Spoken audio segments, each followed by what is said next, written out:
Hey, what's going on? My name is Bim, and it's been a minute since the last video, but I'm here, I'm back, because a company called EasySMX got in touch with me, and they sent me this. It is a Nintendo Switch controller, wireless Nintendo Switch controller, and they say on the website it's also for PC, but there are some issues with it on PC that kind of make it like exclusively for Nintendo Switch, at least in my use case. We'll get to that a little bit more later. They actually sent me two, and at the end of this video I'm going to be giving them, I'll tell you how to get the chance to win them. I'm going to be giving them both away, or if you go to easysmx.com right now and use the code GeekOutPH, you get 12% off on any purchase, not just these bad boys, any purchase. And just to be clear, I make no commissions off that. It isn't like an affiliate program or anything. It's just a nice gift for you guys. Anyway, let's get to it. Let's review it.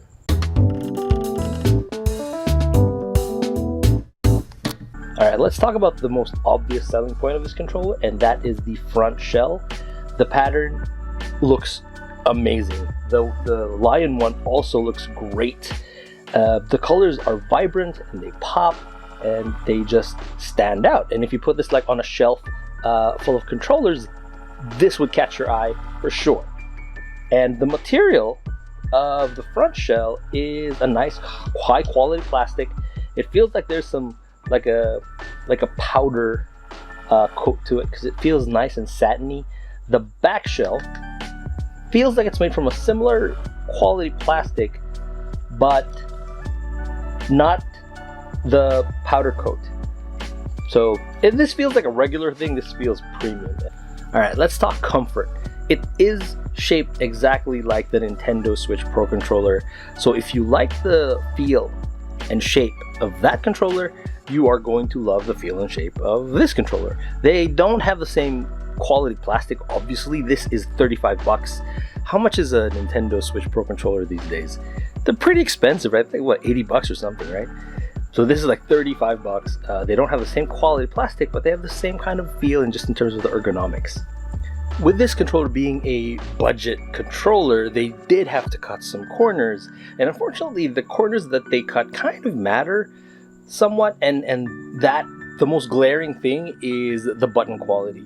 So if you look at the plastic quality of the shell, which is great, you compare it to the plastic quality of these buttons, you could clearly see a difference. Even the sticks feel hella cheap. The buttons feel hella cheap. They look cheap, they feel cheap, they probably are cheap. And you know, that's because they have to cut a few corners to keep the costs down to 35 bucks. So there's that. And one thing I noticed across all like budget controllers is the fact that their face buttons are kind of very rounded. I would say like they have like a shape to them. If you compare it to the DualShock 4, this is kind of even a custom DualShock 4. You see how flat these buttons are? And if you compare it to the 8BitDo Pro 2, see how flat that is? And it just makes for a more pleasant feeling when pressing on these buttons. And they're also raised a bit higher than I'd like. Like to actuate it, you have to press it all the way in. The 8BitDo controller, while it does look raised as well, but if you look at how little you have to press into it to actually get them to go down, actuate completely. So having to press down pretty far, the travel distance of the buttons is pretty far, and they're kind of rounded, so that's a preference thing. It's quite unpleasant. Shoulder buttons are also made from similar quality plastic to the face buttons. They're not good. They do the job, but they don't feel great. Also, one kind of big omission, these triggers are not analog. They go from 0 to 100. No in between. So if you're gonna be playing like, I don't know, Mario Kart probably also uses kind of some form of acceleration, doesn't it? So even if you're playing just Mario Kart, it's 0 acceleration, 100% acceleration. There is no analog. Doesn't work like this, where there's a travel. No travel. It's just 0, 100. It does have a turbo function, and like the manual says, if you hold the T button down here and up, it increases the vibration, down to decrease the vibration. If you want to make one of your face buttons into a turbo, give it a turbo function, hold this down and then press the button, it gives it turbo. So the thing I was talking about when it comes to PC gaming is that, you know how an Xbox controller, the letters are kind of swapped, right? So an Xbox controller goes X, Y, A, B, and this is because it's following the Nintendo Switch format, Y, X, B, A. The A function, for some reason, follows the physical location of the button. Meaning, in Tekken, left punch, left kick, right kick, yeah? But for some reason, I tested it on both controllers, and then I tested it on the 8-bit though, just to make sure that it wasn't like a setting of mine that was messing up. Left punch, left kick, right kick. And it just screws with your brain. So I think that's a big enough issue that I can't recommend this for PC. Or I can't even recommend it for fighting games, really, because the D-pad, it's great for cardinal directions. Yeah, up, down, left, right. But if you want to use this for fighting, good luck. Because just trying to get a diagonal direction out of this thing is a struggle. And it's not good for that. So it's great for shooters, actually, because I just realized from 0 to 100, it is amazing for shooters. You know how some people in Call of Duty, they would swap the function? They would make this aim down sight, they would make this pull the trigger, just because there's no need to drag a trigger, right? It's from 0 to 100 every time. So for shooters, this would be great. Not much for drivers or anything else. Another neat function I kind of like about this, and not present in a lot of budget third-party Nintendo Switch controllers, is that it can actually wake your Switch up from sleep. If you press this. Okay.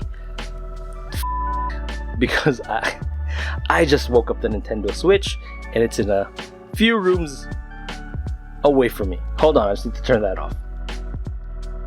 I guess that's another positive thing about it. It woke up the Nintendo Switch, which is literally a few rooms away in between a number of really old, thick walls, and it turned on. So I guess another positive thing is the range, the Bluetooth range. Bluetooth range, really good. In terms of stick accuracy, this is really good, actually. I tried it on a little Apex, tried it on a little Paladins on the Nintendo Switch. I didn't have any issues with the stick accuracy. It felt really good.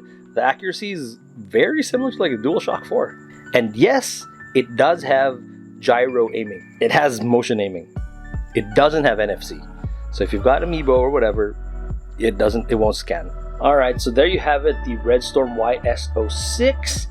It is pretty good for casual gaming. If you're gonna use it for more hardcore driving games, driving sims, no way. Fighting games, no way, because of the bad D-pad and the lack of analog triggers. But everything else, like for adventure games, for Smash, it worked okay. Paladins, it worked okay.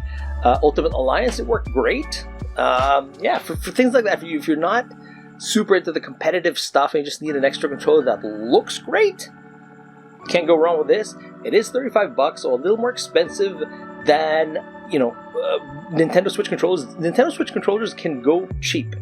The Nyko Core is around $25 to $30. Mine still works. That does have the analog trigger, and it works pretty good.